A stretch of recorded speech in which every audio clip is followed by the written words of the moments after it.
सुप्रभात मित्रांनो, मी सचिन भालेराव पुन्हा एकदा स्वागत करतो आपल्या नवीन ब्लॉगमध्ये। आणि जवळपास 3 महिन्यांच्या ब्रेकनंतर आज मी कुठेतरी बाहेर फिरायला चाललो आहे आणि जवळपास 3 महिन्यानंतर आता ब्लॉग येणार आहे। आणि आज मी जाणार आहे पुष्पवंती या गावाला। पुष्पवंती म्हणजे आजच्या काळातलं असलेलं पुसद। पुसदपासून 3 ते 4 किलोमीटरवर असलेलं एक कारला म्हणून गाव आहे। त्या कारला गावी एक महादेवाचं मंदिर आहे, जे की खूप जुनं मंदिर आहे आणि एक कॉम्प्लेक्स म्हणता येईल त्याला, किंवा एक अशी जागा की ज्या जागेवर जवळपास 3 ते 4 मंदिरं आहेत। तर अशा जागेला आपण एक्सप्लोर करणार आहोत, जी की अनएक्सप्लोर आहे, ती आपल्याला बघायची आहे। आणि विदर्भामध्ये असलेलं जे वैभव आहे ते मी तुमच्यापर्यंत पोहोचवण्याचा प्रयत्न करणार आहे। घाटाचा रस्ता आहे आणि जंगल आहे, एवढा बेस्ट व्ह्यू आहे ना। तुम्ही लास्ट व्हिडिओमध्ये बघितला असेल जेव्हा मी माहूरला गेलो होतो, माहूरला पण ह्याच रोडने जावं लागतं।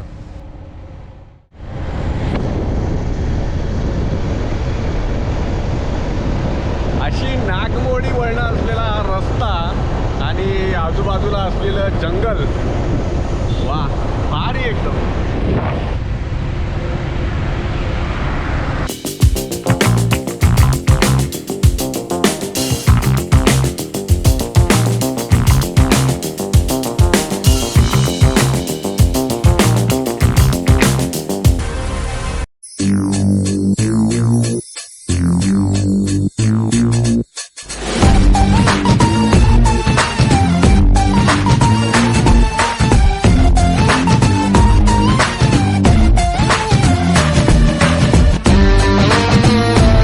तर मित्र हो, अशा प्रकारे इथे पोचलेलो आहे मी। आणि आता बघूयात, एका काकींनी सांगितलं इथे की वरती 7-8 मंदिरं आहेत म्हणून। नागनाथाचं मंदिर आहे, दत्तात्रेयांचं मंदिर आहे। तर बघूयात, करूयात एक्सप्लोर आणि सगळी मंदिरे दाखवणार मी या ब्लॉगमध्ये। आणि ब्लॉग शेवटपर्यंत नक्की बघा, स्टेप्स खूप भारी आहेत।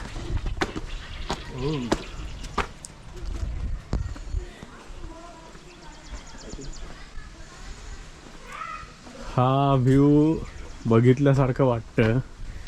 ह्या सेम स्टेप आहेत रुद्रायणीच्या मंदिराला।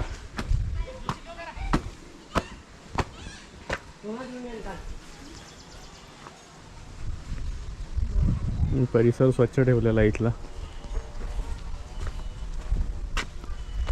वरती जाण्याआधीच इथे एक मंदिर आहे, मंदिर लॉक आहे। मंदिर आहे भोलेनाथांचं, पण माहित नाही का बरं बंद ठेवलंय। भोलेनाथांचं मंदिर तर बंद आहे। तिथे साईडला पण एक मंदिर आहे, कारण हा आहे मंदिरांचा समुच्चय।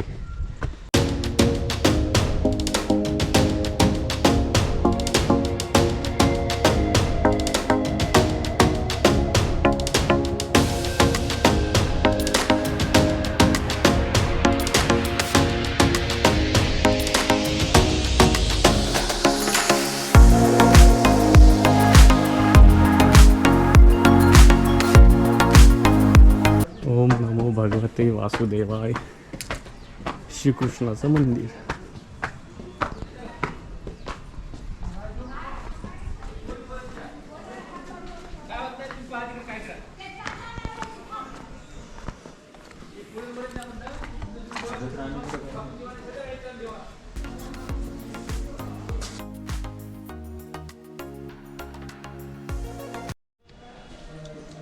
हे आहे मित्र हो मेन मंदिर इथलं, जे की ह्याचा गाभारा पुरातन आहे।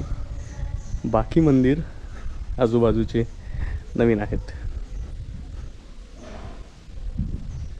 ह्या मंदिराबद्दल मी अजून जाणून घेण्याचा प्रयत्न केला की हे मंदिर नक्की कोणी बांधलं आहे आणि कोणत्या काळात बांधलं आहे, बट ह्याची मला एक जे म्हणतात की ठोस माहिती ती मिळालेली नाही आहे। मी मंदिराच्या ट्रस्टींना पण भेटलो, त्यांच्याकडून पण जेवढी पाहिजे तेवढी माहिती मला या मंदिराबद्दल मिळालेली नाही आहे।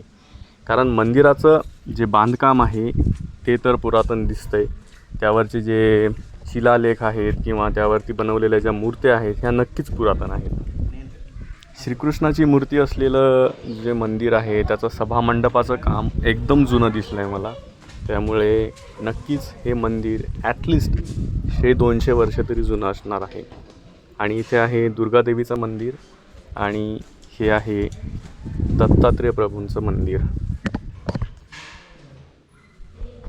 किंवा ह्या ज्या स्टेप्स आहेत हे मला वाटत की जुने असतील म्हणून ह्या नवीन काम झालेलं आहे ह्याचं. आणि हे सगळं बांधकाम नवीन आहे, फक्त खालचं एक मंदिर जुनं आहे. श्रीकृष्णाचं मंदिर आहे ते. आणि इकडे समोर जे आहे ते आहे अंजनीपूत हनुमानाचं मंदिर.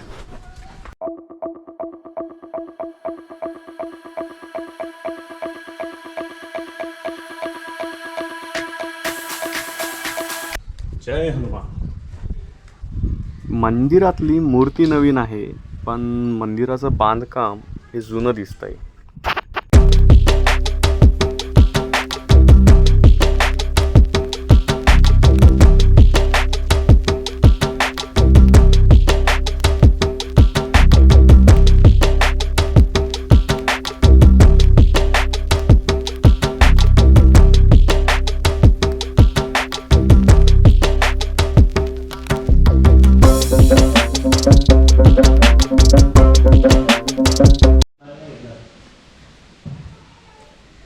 श्रीकृष्णाच्या मंदिराच्या बाजूलाच असलेलं हे एक मंदिर, ज्या मंदिराचं बेसमेंट जो मेन गाभारा आहे तो पुरातन दिसतोय.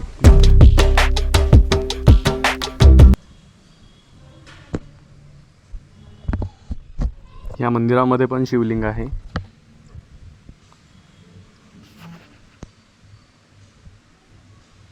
आणि मित्र हो, हेच ते मंदिर आहे जे की खूप पुरातन आहे.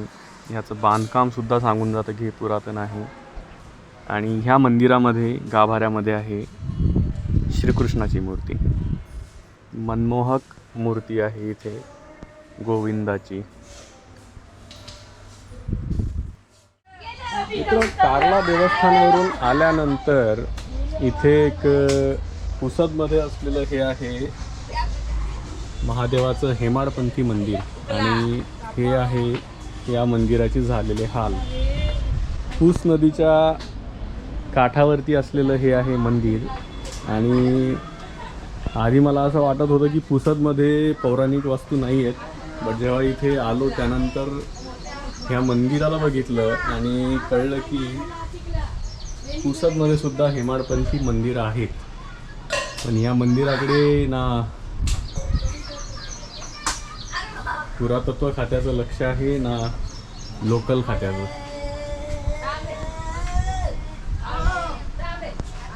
थांब, एक साईडची तर पूर्ण पडझड झाली आहे. आणि या मंदिराच्या सभोवतालचा जो परिसर आहे तो बघा तुम्ही किती, म्हणजे ह्या परिसराचा उपयोग वेस्टेजसाठी केलेला जातो. आणि ही समोर वाहते ही आहे पूस नदी. काय गेले काय राहिले?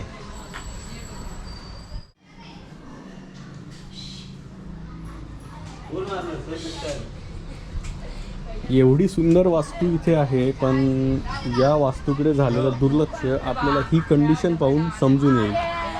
आणि हे मंदिर कालभैरवाचं असल्यामुळे इथे नंदी नाही आहे. आणि ह्यावरती केलेलं हे कोरीव काम बघा तुम्ही.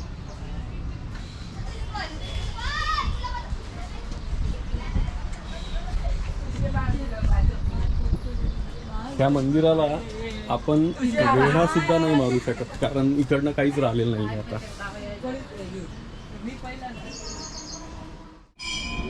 हे आहे या मंदिराच्या बाहेर बघा, इथे शंकराची मूर्ती तुटलेली आहे चेहरा. आणि ह्या मूर्त्या आहेत ज्या इथे खंडित होऊन ठेवण्यात आल्या आहेत. आणि ह्याच्यावरती ह्या खांबावरती असलेलं हे बघा कोरीव काम. हा साखळी आहे ही आणि इथे घंटा आहे. चारही बाजूंनी सेम आहे. सो आय होप मित्र तुम्हाला हा ब्लॉग नक्की आवडला असेल तर नक्की लाईक शेअर आणि सबस्क्राईब करायला विसरू नका. सो भेटूयात पुन्हा नवीन ब्लॉगमध्ये. तोपर्यंत काळजी घ्या. जय श्रीराम.